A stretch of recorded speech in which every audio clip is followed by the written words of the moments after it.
Good morning, afternoon, and or evening, fellow gamers. Today, I'll be continuing my series in which I create the best origin-based teams for a buck. But before we get into the video, roll the intro!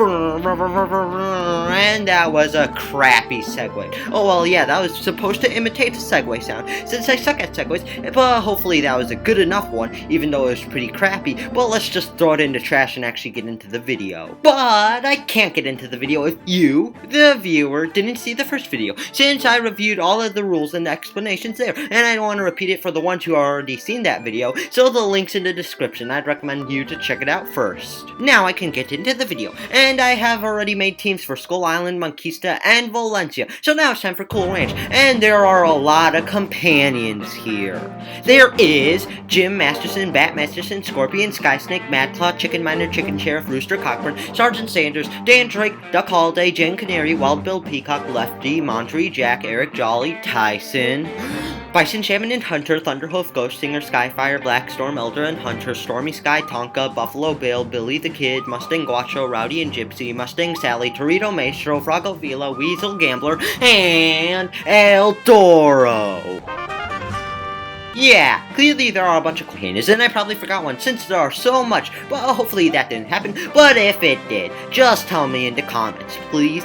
Thanks. Anyways, the Cool Ranch offensive team would consist of El Toro, Tonka, and Tyson. And doesn't coincidental alliteration sound amazing? Sorry, getting a bit off track, but El Toro is here because, you know, El Toro is a top tier that isn't used in a lot of competitive battles, and all the other Cool Ranch companions suck. So the reason may not seem that good, but he's here because I had to put him here. And this joke definitely sucks. Now, Tonka and Tyson are here because they have much more epics than most of the other companions, and they are incredible at chaining. And also, they are pretty much the same companion, but with some minor changes.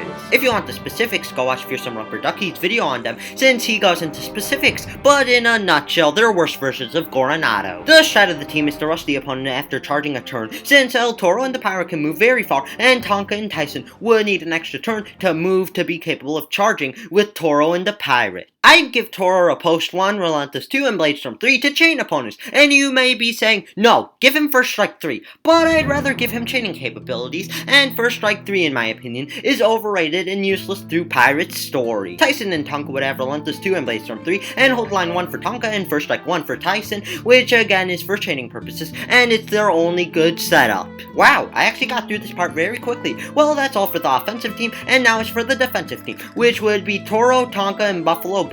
Great, the alliteration is ruined. Sad wahoo. Although the alliteration is broken, the team is still good, and this team would be made to be planted in an area and have an opponent approach, then the team would attack. The epics I'd give El Toro would be the same as before, except he'd change blades from 3 to 1 for a post 3, since on the defense, I'd prioritize dodging over chaining. Now for Tonka, I'd give him the same epics as before, since his Hold Line 1 can be used to stop opponents from approaching, and he can chain, plus it's his only good setup. Last on the team I want to talk about is Buffalo Bill, and I picked him since he was a story companion, meaning that he gets an extra epic, plus he has great powers and has Overwatch, which makes him better than the rest of the Magnificent 7. The epics I'd give him would be Overwatch 3, Double Tap 2, and True Grit 1, and that's so he can lower opponents' accuracy if they approach, and he'd be a great duo with El Toro, since he'd be more likely to dodge. He also has True Grit 1 since he has no other good epics available he can choose from, and that's all for this team. Now it's time for Mooshu, and the companions available here are Monkey King, Elephant Destroyer, Yakuza Enforcer, Horse Crossbowman, Zabodai, Inoshishi Necromancer, Clan Lord, Pig Raider Crossbowman, Juho, Ninja Pig Shinobi, Shiroku Niku, Hidenari Kuga, Masumi Gato, Samurai Musketeer, Tara Mumari, Kobe Yojimbo, Ag Shen, Wing Chun, and Kan Po. And the only good companions are the starting companions, so you'll only be seeing them in the teams, and the offensive team would be Sabodai, Kan Po, and Wing Chun. I chose this team since they can all charge round 1, besides Sabodai, who will be positioning himself to tank damage, so Kan Po and the rest of the team can land some fatal strikes. Also, Wing and Kan can heal a lot in a sticky situation, so they can heal the Pirate and Sabodai if they're taking heavy damage, or heal Kan so he can still deal high damage with a low chance of dying. Basically, the team strategy is boosts, then charges, then heals, then charge again, and for this to work, I give them all their competitive setups. Sabodai's competitive setup is V-Strike 3, Relentless 2, and Bladestorm 2, which works with the team since they'll stun opponents so they can't get heavy damage off of Kan and Wing. Kan and Wing would have Riposte 3, Relentless 2, and Bladestorm 2 since that's their competitive setup, and also their other epics suck a lot. There is nothing else I want to say for the defensive team, and now it's time for the defensive team, being the exact same. The defense team is based off the opponent's approaching, while the team waits and buffs, which is why I have Sabodai here, so the buff can allow them to get more strength while buffing, and Wing is here since he can buff too. And Kan is here because he's great both defensive and offensive, plus he heals and can buff by turning invisible. And the epics I'd give them would be the same as before since they don't have any other good epic setups, and that's it for Mooshu. But it's now time for the realm with the most powerful companions being Marleybone, and the options in Marleybone consist of Handsome Dan, Lieutenant Springer, Private Mills, Gracie Conrad, Lucky Jack Russell, Bonnie Ann, Ratbeard, Commander Emick, Tricky Vinny, Fan Flanders, Catbeard, Cat Marauder, Milo Greytail, Baga Khan, and Sinti Singh. And all of them seem good, but I forgot to mention the only trash in Marleybone, being the Crocagator, which is honestly one of the worst companions.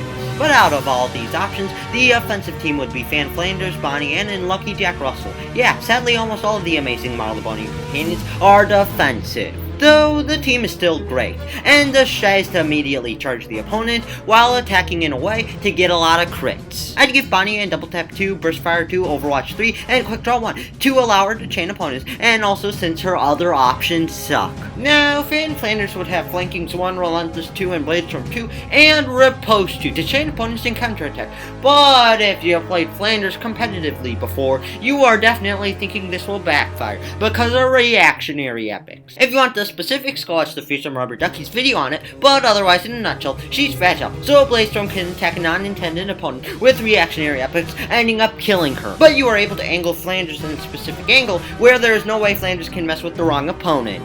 And if the opponent forces this to happen, Lucky Jack Russell has the capability of stopping them, and that was a shockingly good segue. Jack would have his competitive setup being Bladestorm 3, Relentless 2, and V-Strike 3. This allows him to stun opponents by having his reactionary epics triggered, and if the opponent has reactionary epics, they can chain each other until one is defeated. So he can save Flanders in case she is in a sticky situation. That's all for the aggressive team, and now it's time for the defensive team, and it's a nightmare for the opponent, being that it has Commander Emmett, Bonnie Ann, and Ratbeard. This team is a camping team, having Emmett use Maelstrom to have the opponent basically stop moving for 3 turns, and then spam other powers that slow down the opponent while the pirate boosts himself into a god. While this happens, Bonnie Ann can hit opponents if the opponent gets close, and Ratbeard can deal with the opponents that manage to get through Bonnie and Emmett's attacks. And by the time the pirate is boosted into god status, all the opponents would likely be nearby, so everyone can attack while the pirate is dealing the main damage to all the opponents. Bonnie Ann would have the same epics as before, since it's incredibly powerful, and it's her only good setup. Second on this destructive team would be Commander Emmett, and he'd have the epic setup of Overwatch 3, Double Tap 2, Return Fire 1, and True Grit 1. And no, this isn't his competitive setup of being an anti-ranger. But Bonnie Ann pretty much does that, and the Buck can just release all of his buffs and defeat any musketeer if they get close, since Bucks destroy musketeers because of their crit stats. Anyhow, the setup for Emmett allows him to get crit chains and lower accuracy of opponents when they approach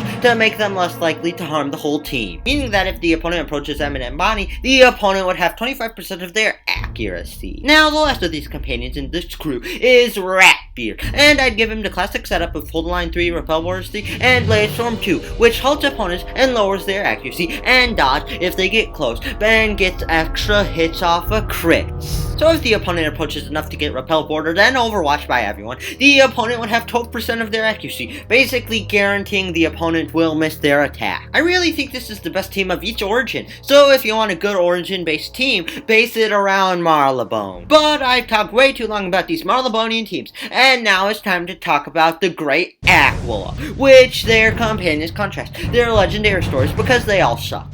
Besides Nausicaa. Now, the options here are Nausicaa, Argos, Eagle Archer, Hoplite, Mercenary, Samocles, Hercules, Xena, and Serpent Augur. Wow, this is actually such a small roster that I didn't have to re-record this line. Wahoo! The offensive team would be Nausicaa, Hercules, and Xena, and it's the same with the defensive team, since all the other options are bad. Well, Eagle Mercenary could swap with Hercules, but Hawk is usually better. The team works by having the Pirate and Nausicaa approach the opponent, while the Pirate makes sure Nausicaa doesn't get attacked, while Hercules and Xena follows behind. And I believe they would be capable of catching up with Nausicaa and the Pirate, since if you don't know, Nausicaa is the companion with the highest movement stat of 7, and she can move and shoot at once, and the Pirate also has a shockingly high movement stat too. But they have to move in a way so the bug is protecting Nausicaa from the opponents, so they'll not move in one straight direction, so Hercules and Xena could easily catch up, since they are in no danger if they move as far as possible. Anyways, I need to talk about their epics, and I give Hercules V-Strike 1, Relentless 2, and Blaze Storm 2 to chain opponents. Xena would have Return Fire 1, Double Tap 2, and Burst Fire 2 to again chain opponents. And now it's time for Nausicaa, which I believe should have Return Fire 1, Burst Fire 2, Double Tap 2, and True Grit 1 to chain opponents, and she has True Grit 1 since all of her other epics in her epic pool suck. Now it's time for the defensive team, and they have the exact same epics. Wahoo! The perfect way to end off a video. But the concept is to wait in the corner and set Hercules to be a distraction while the Pirate buffs. Once Hawk is dead and the opponent's team is mostly melee, the team waits for the opponent to approach and the Pirate will protect the team from the opponent while Nausicaa and Xena repeatedly shoot the opponent. Then once the Pirate is dead, Nausicaa would book out of there and Xena is just guaranteeing dead, and then Nausicaa needs to then run and shoot.